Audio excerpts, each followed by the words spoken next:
ایک اور عام خبر دیں آپ کو، ابھرتا بھارت اور اس کے اثرات، سابق chairman joint chiefs of staff committee general retired Zubair Hayat کا خطاب۔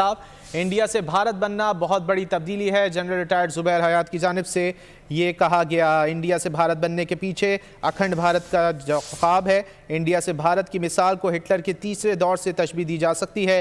جنرل ریٹائرڈ زبیر محمود حیات نے مزید کہا کہ بھارت بننے کے پیچھے ہندوتوا کی بنیاد ہے۔ موہن بھگوت RSS کا بڑا علمبردار ہے۔ ہندوتوا کے بانی نے بھارت کو فادر لینڈ اور ہولی لینڈ قرار دیا۔ جواہر لال نہرو نے دائیں بازو کی ہندو انتہا پسندی کو خطرہ قرار دیا۔ تفصیلات جان لیتے ہیں نمائندہ خصوصی سلمان آوان سے۔ سلمان بتائیے۔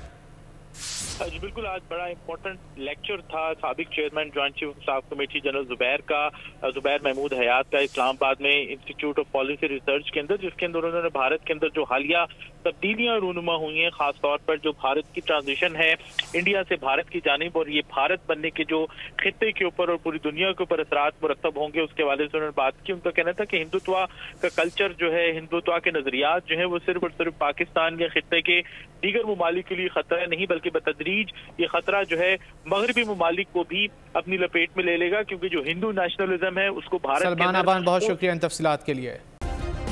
سبسکرائب کریں اور بیل دبائیں تاکہ کوئی خبر رہ نہ جائے۔